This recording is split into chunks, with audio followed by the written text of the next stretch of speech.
and welcome to episode number 11 of Musical Stories. It's a collection of humorous and comical, sometimes tragic, stories about a life in music. And so here we go, episode 11. This one is called The Ticket, okay? So it was about the year 2002, and I was teaching music at Siena Heights University and Adrian College, and I was teaching guitar classes and also music reading classes and ensemble classes, and basically teaching a lot of private lessons on guitar. And so I also was playing at a few restaurants locally and selling CDs at the time, and so everything was going well. And I got approached by the Adrian Symphony to be a solo artist. They wanted me to play Vivaldi's concerto for, it's actually for lute and orchestra, or mandolin and orchestra. It's in D major, from about the year 1680. It's from Vivaldi. Has this whole orchestra score and everything to go with it, and so it's for classical guitar and orchestra, right? And so we had done some rehearsals, and I was getting all excited because we're going to do a couple shows at the on campus and also at a church locally, and the sound in there was really nice, and so I was ready to play it. But I also wanted to brush up on my technique and maybe get someone else's perspective on it. And so what I did was I traveled to a music conservatory, and it was quite a famous place, okay? It was quite a drive, but I went to this music conservatory and I met with this master teacher who had won first place in the Guitar Foundation of America Awards, okay? So he was the guitar teacher at this music conservatory, pretty famous guy. And so I said, I want to take lessons from you. And he said, okay, well, it's the middle of the semester, you can't join the conservatory, but you can just come to my living room and I'll teach you lessons, and you can just pay me cash. And I had a couple lessons because I wanted to practice, this Vivaldi piece. And so he showed me some different techniques, how I could become faster, and we went through the piece. And we did some other Bach pieces too and stuff. And so he was basically like, I'm really happy that you're going to play with the orchestra, and I'm really glad that you're taking some lessons and you want to brush up on things, and you're a pretty good player. Can't wait to come see you play at the symphony, and maybe you could audition for the conservatory and join in next semester, And I was like, okay, well, I guess I'll look into it. And he said, what I really need is, I need a graduate assistant, okay?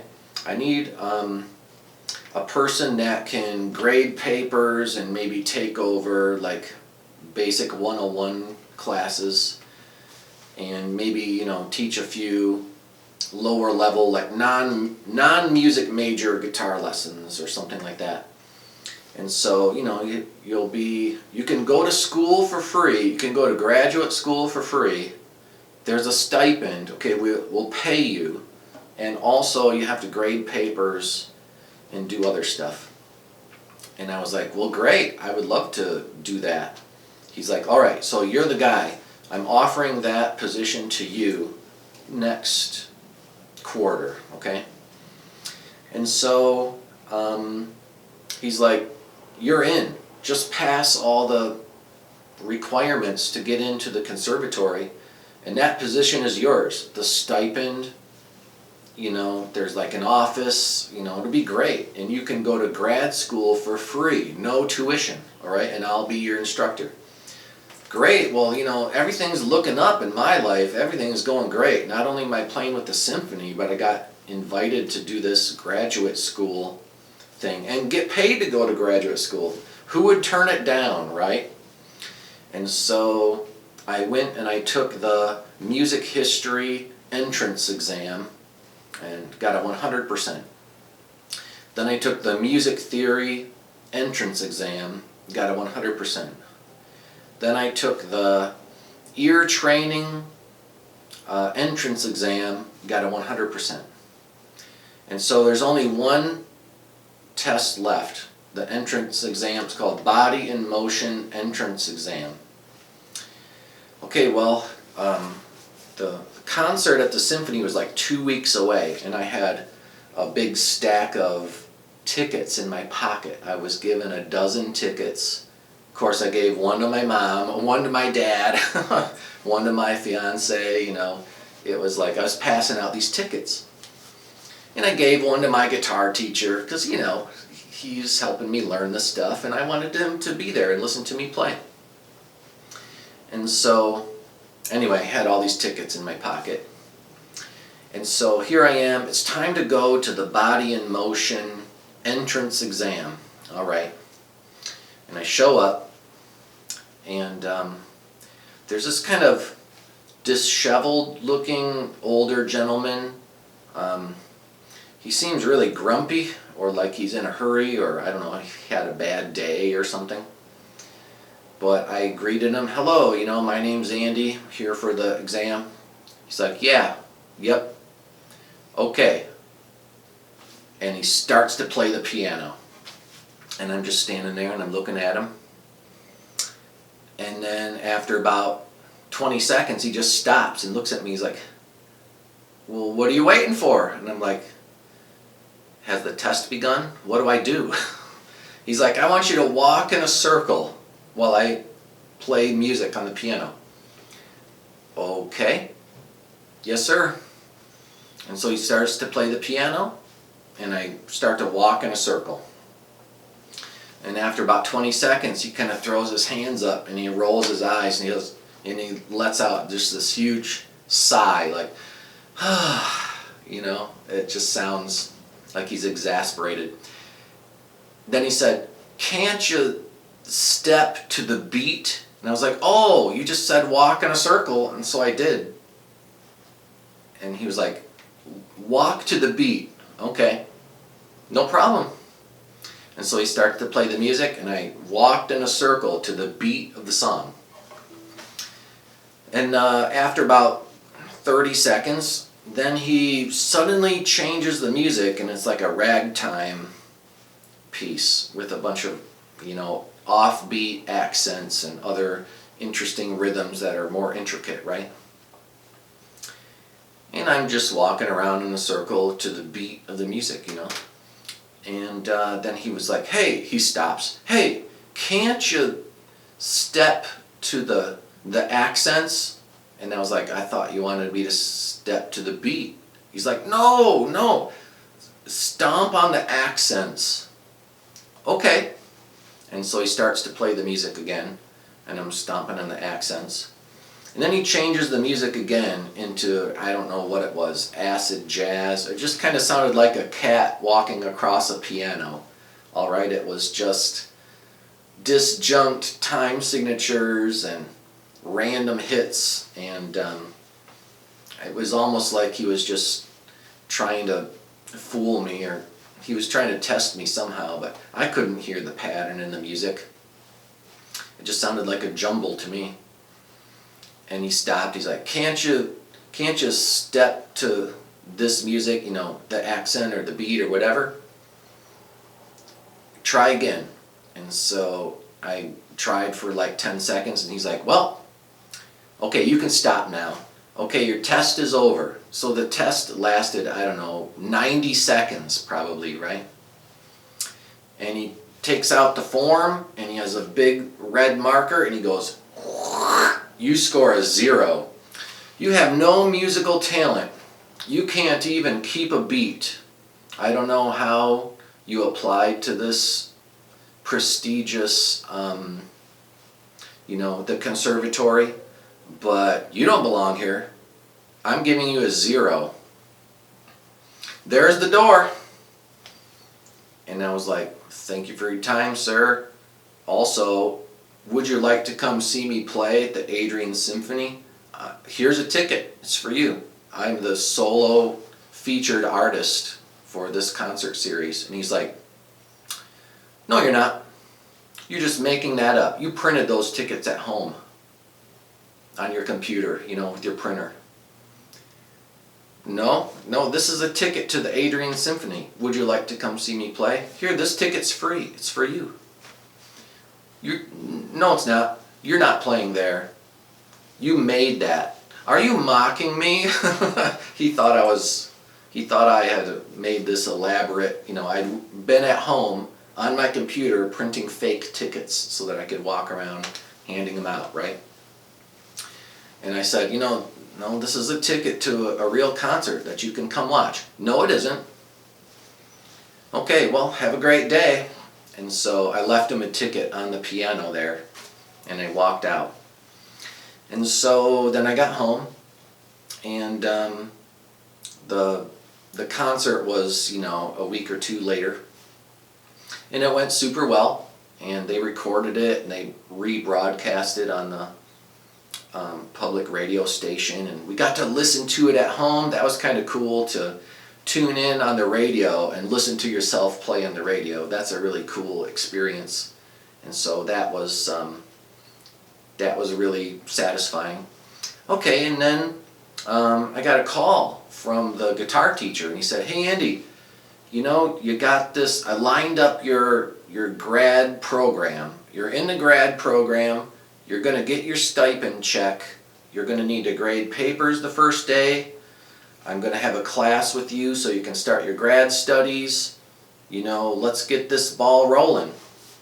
And I had to tell him, you know, I'm sorry, but I got a letter from the conservatory, and it said, Dear Andy Schiller, we're sorry to inform you that your application has been rejected. Music history 100%, music theory 100%, ear training 100%, body and motion 0%. And I told them, I've been rejected for the conservatory. I'm sorry I can't be your grad assistant this semester. I can't enroll. I didn't pass the audition. And he was like, what? Didn't you just play with the symphony last week? Yes, sir. Yes, I did. Okay, well, let me look into this, and I'm going to get back to you. And a day went by, and then he called again. Hey, Andy, I'm so sorry, but I don't know what to say. You were going to be my grad student for this coming semester, and, you know, I really wanted someone to do all the busy work, grade papers, take over some responsibilities, and I wanted you to do it. There's no one else that's going to do it, and so now I'm stuck having to do all those little responsibilities, and I wanted you to go to the grad school, and I wanted you to collect your stipend and everything, but I'm sorry you just got rejected. You didn't pass the audition, so there's nothing I can do. And so what I'd like you to do is maybe study with me privately some more, you know, in my living room. And then maybe next semester you can audition again. Of course, you'd have to go through that body and motion test again. And, you know, maybe you could pass it this time. And I had to say to him, you know, I'm sorry, I can't continue the lessons, or I can't make plans to re-audition or to try again, because I'll be gone. I'll be going to the Aspen Music Festival. There's 12 guitar students that got chosen from around the world to study with the head of the Juilliard guitar department, and I'll be there studying for the summer. And so I'll be at the Aspen Music Fest. I can't audition for next semester. I can't make plans to go to your conservatory. I'll be on the other side of the country. And so thanks for offering, but I just can't do it. I'm going to have to say no. And that's the end of the story. And so, okay, what's the moral of the story? Well, it looked like things were going super great and everything was going great. But then, you know, a door closed and I had all my plans not work out. But then that closing of the door just opened a new door, and I just went in a new direction, and I auditioned somewhere else and they accepted me, so I went there instead. And so it was no problem. And so the Aspen Music Fest was a great thing to go to. And I passed the audition and I got accepted and I went to it and it was wonderful and I learned a lot and had a great time. And so, you know, if you don't pass an audition or you don't get accepted by someone, hey, there's 7 or 8 billion people in the world. Someone else will love to have you around and will give you an opportunity. So don't just get stuck on one thing. Don't just only make one application. Apply to some other things. Maybe try some other directions too. And it's not the end of the world if you don't get accepted to something. Hey, maybe that guy was just having a bad day. Or maybe that guy, hey, maybe his nephew wanted to go to the conservatory and there was only one seat left. Okay, well, everyone else is going to have to fail the entrance exam, right? So I don't know why. Maybe he just didn't like me. Or maybe I just didn't step to the beat in the right way.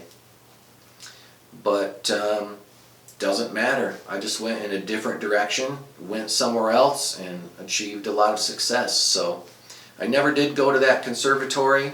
I never did apply again or go retake the test to try to pass. I just went to a completely different opportunity. And that opportunity led to more opportunities, and so it's been uphill ever since. Alright, so I never looked back, and you can do it too. So just keep positive, just keep moving forward, just keep looking into what's the next thing I can do. If something doesn't work out, go somewhere else and do something different. There's a lot of abundance and a lot of opportunity all around you. So if one person says no, you got 7 billion other people out there that can say yes. Alright, so I hope you enjoyed that story, and I'll see you in episode 12.